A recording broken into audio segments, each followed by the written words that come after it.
Seguimos en Hoy por Hoy Vigo, entrevista dual como cada martes. Hoxe imos coñecer un pouco máis o Vigo de 1936 e imos facer un paseo pola súa historia, pola historia da nosa cidade, polo tanto pola nosa historia, nesa data tan sinalada e todo grazas ao traballo novamente do Instituto de Estudios Vigueses, dunha das mentes pensantes dos nosos investigadores de cabeceira, que é Xoán Carlos Abad, que traballou arreo para sacar adiante esta delicatese en que álbum fotográfico Vigo 1936.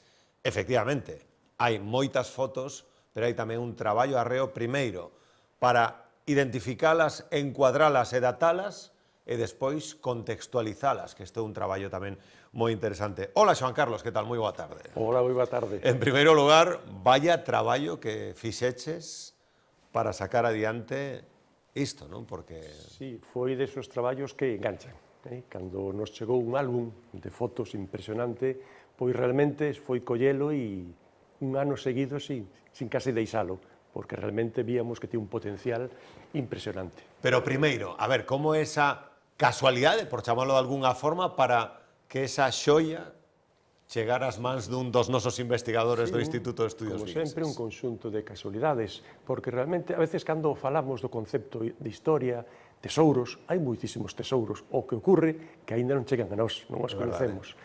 E entón, unha familia, a través dunha compañeira, a familia Martínez González, un día nos viu por ali e dixo: temos este álbum en casa que é un enigma, un álbum completo de fotos. Son 330 fotografías, me parece que son, non? Que o temos dende que éramos nenos en casa, non sabemos, non coñecemos as persoas que aparecen ali, non sabemos como chegou, e entón, cando vimos o álbum, pois nos puximos man á obra. Sobre todo porque, ademais, é que foi un traballo que tiven que facer de unha forma diferente a como se fai normalmente. Claro. Normalmente vas collendo pezas pequenas e organizas, armas algo que a veces non sabes que vai ser. Aquí, ao contrario, tiñamos o obxeto e entón había que darlle forma. Un álbum que tiña unha frase, ademais, enigmática ao final do libro, nunha páxina solta. O problema que unha páxina solta indica estuvo sempre ao final, porque ten algunhas páxinas soltas. E entón puña que estas fotos foron feitas por unha cámara Zeiss Ikon, o objetivo Tessar un 3.5, e despois puño unha data, 23 de xullo de 1936. E firmado, non se entendía moi ben o nome, pero o apelido sí, Argüelles. E entón, a partir de aí, comezou a búsqueda. Esa data era o principio de, o final de, e pronto nos dimos conta que non era nin principio nin final. E hubo que buscar quen era este Argüelles. Claro, e quen era este Argüelles, Xoán Carlos? Vamos a ver. Tampouco temos claro se o mesmo que cubriu as informacións que aparecen, porque hai algunhas das fotos que teñen indicación. Lugar, data, a data ás veces é un ano, casi todas 1936, pero outras ás veces aparece día concreto. Pero tamén comprobamos que ás veces estaban mal. Acontecementos que sabemos cando se realizaron, por exemplo, o xuramento da bandeira dos rebeldes, que foi o 15 de agosto, as fotos aparecen 16 de agosto. O sea que a persona, e máis veces, mete a pata confundindo. Entón, pensamos que a maioría tiña que ser con alguén que tiña unha cámara de moi boa calidade, esa cámara era moi custosa, sabía utilizala moi ben, e entón isto nos levou a que a maioría seguramente son de Hermógenes Argüelles. Unha persona do que non se sabíamos moito, sabemos que no ano 1939, no anuario, aparece como fotógrafo. Pero realmente non debe ser fotógrafo dos que tiñen un taller que quitan fotos aos clientes, senón que estaba vinculado ao mundo da fotografía a nivel máis amplio. Sabemos que era un enxeñeiro que traballou na venta dos reprodutores para cine de son, que tivo moito auxe nos anos 30, da marca Zeiss. E entón, este home se dedicaba a iso, pero tamén era aficionado á fotografía. De feito, sabemos que participou en competicións e algún premio obtivo, e que sabía moi ben quitar. Pero entón, Xoán Carlos, claro, chirriaba un pouco nas mans túas facendo análise as diferenzas que atopabas entre algunhas Claro está. E outras. Porque, por exemplo, a nivel cronolóxico, hai unha que claramente do ano 24. Hai un par delas máis que aparecen escrita que dos anos previos. Algúnas intúe que non son do ano 36. Por exemplo, aparece unha muller que pensamos que é a esposa de Hermógenes Argüelles na Exposición Universal de Barcelona, no ano 29. Por lo tanto, non foron feitas nin con esa cámara, seguramente polo autor, porque están moi ben realizadas, pero con anterioridade. E despois hai algunhas que coinciden no tempo. Por exemplo, temos algunhas que son de agosto, de setembro do 36, pero en medio hai algunhas que están feitas en Alemanha, dunha viaxe por Alemanha, e, polo tanto, como a dualidade non se pode dar, seguramente algunhas delas, e incluso a calidade de algunhas imaxes non está ni a hora de ser reveladas, nin fixadas, nin encuadradas. Vale, tes en riba da túa mesa máis de 300 fotos do ano 36 e da nosa cidade, facendo un pouco a criba, unhas do 24, do 29, outras que non eran da nosa cidade. Como darlle forma para contarnos precisamente esa historia, ese paseo fotográfico pola nosa cidade do 36, ano da Guerra Civil, ano do golpe de Estado, ano do... Sí, foi o principal, o traballo, como organizar eso. Había fotos, bueno, hai que decir que son contactos. Non temos os negativos, o que temos, que era moi habitual nesas épocas, que se fixeran o contacto. O sea, tal cual, se puño negativo sobre o papel e xa quedaba positivado, non? Ademais, temos a ventaxa que os negativos en esa época non son como... Como agora casi non se utilizan, é verdade, sí, como os dan. Eran de tamaño máis grande, eran de 6 por 4,5. E, polo tanto, a nitidez que ten a calidad é moi grande. Tamén hai algunhas ampliacións. E tamén se deu unha peculiaridade. Algúnas delas, hoxe en día nos chama a atención, pero era moi normal. Algúnas delas están coloreadas a man. É unha forma de obter fotos en color. Naquela época se coñecía, pero era moi caro, apenas se empregaba a foto en color, hasta que se realizou nos anos 70, non? E, polo tanto, a cuestión era como organizalos, porque estaban misturados, totalmente misturadas, por datas, as que tiñan data, e tamén por... Pero as que tiñan data, verificalas tamén. Sí, que había que verificar todo eso. E entón conseguimos, así vai o libro organizado en varios capítulos, con elementos comuns. Por exemplo, hai unhas delas que son paseos pola cidade de Vigo, que é algo interesantísimo, en pleno golpe de Estado, os días seguintes. Ademais, descubrimos que este home tiña que ser alguén coñecido e con boas relacións para poder pasearse coa súa cámara. E para incumplir o bando de guerra. O bando de guerra di que non podían xuntarse máis de 2 persoas, non podían formarse grupos. Hai unha foto en que el lle quita eses días de suyo a 4 persoas, máis el van 5. Pero non hai problema, pode pasar por diversos lugares. E incluso, cando hai algún tipo de acto público, como son as desfiles e demais, el pode poñerse en primeira liña, cambiar de sitio, sin problema ningún. Entón, o que tivemos que facer foi como organizalas.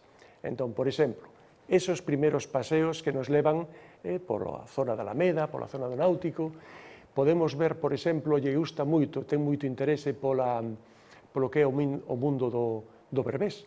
En plena guerra non podemos pensar que a guerra corta todo, a vida con medo, pero sigue.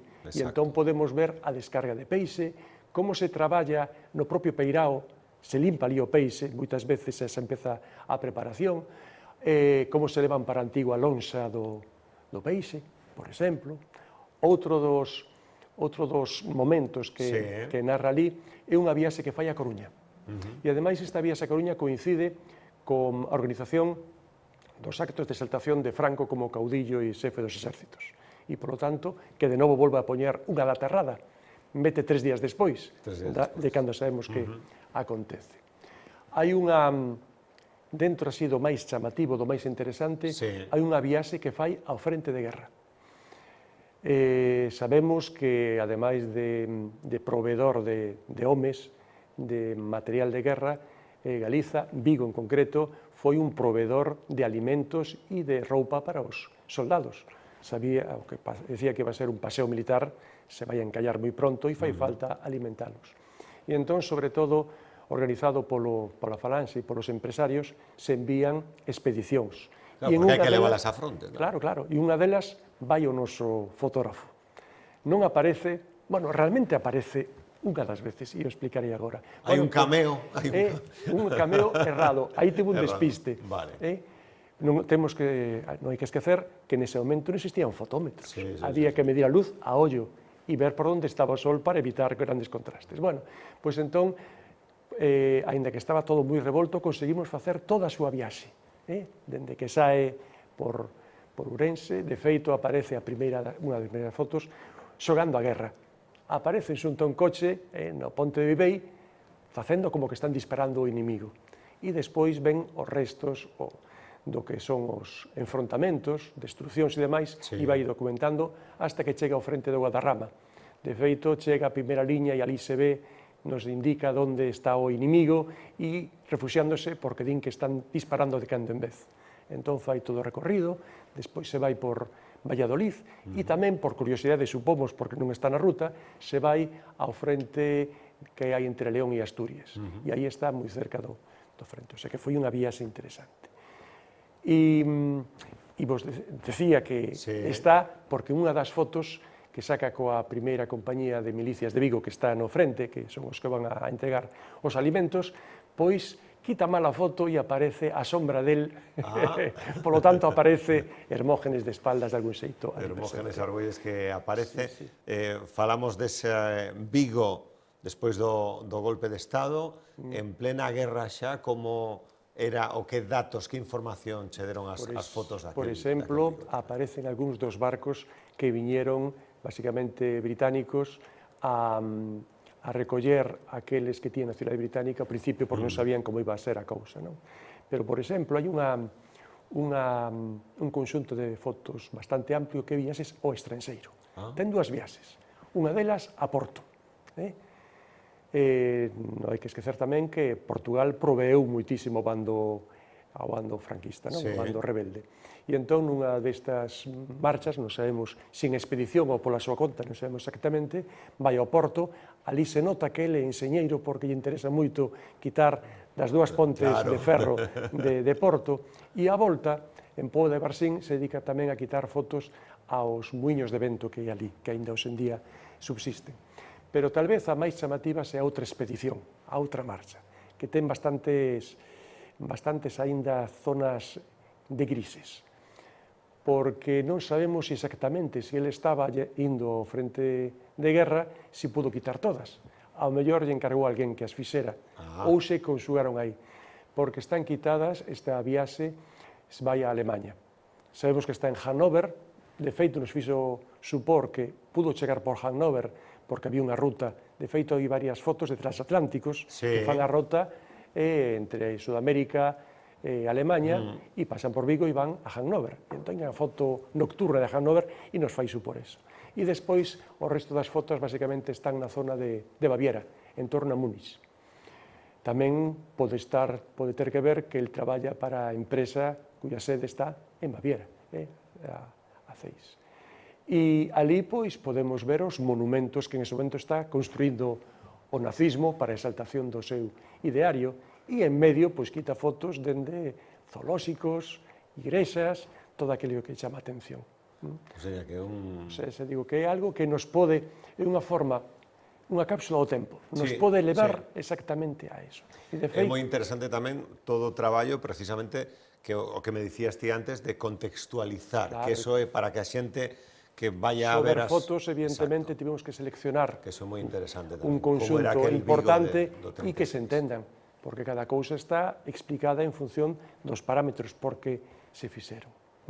E entón, despois, conseguimos atopar algunhas informacións que quedaron abertas. Nos gustaría saber máis de Hermógenes Argüelles, porque un personaxe tuvo que ser interesantísimo. Bueno, facemos o chamamento dende aquí, non, Xoan Carlos? Todos aqueles que podan ter algún tipo de información, porque seguramente, se era capaz de facer estas fotos, o que non habrá por aí, é verdade, que non se perdería. Este home, ademais, el decía que, ademais de fotógrafo, o importante era motero. Motero, anda, sí. tiña todo. Chegou a ser presidente do Motoclub Vigo, sabemos que nos anos 50 moito, que é a última referencia que temos del, pois andaba por aí en competicións, estaba rondando 60 anos, máis ou menos, e seguía e gañando premios. E ademais era inventor, mañoso.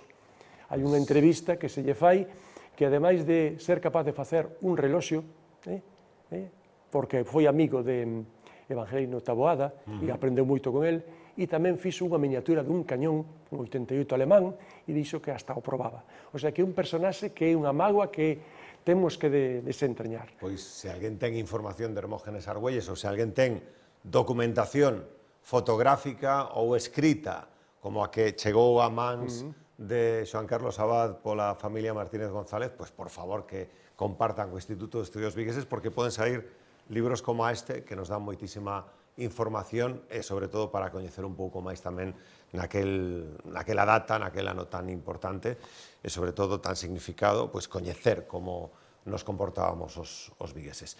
Xoán Carlos, moitísimas grazas por estar con nós e por achegarnos esta xoia e a pola seguinte. Sí, sobre todo a ver se pode servir para que nos convertamos, e hai máis xente que confíe en nós, nun arquivo digital de cantidad de fotos que podemos entender, podemos ver un Vigo 3D del pasado se conseguimos eso. Moitísimas grazas por estar con nós. Despedimos aquí na tele, de seguida voltamos na radio. Ata agora.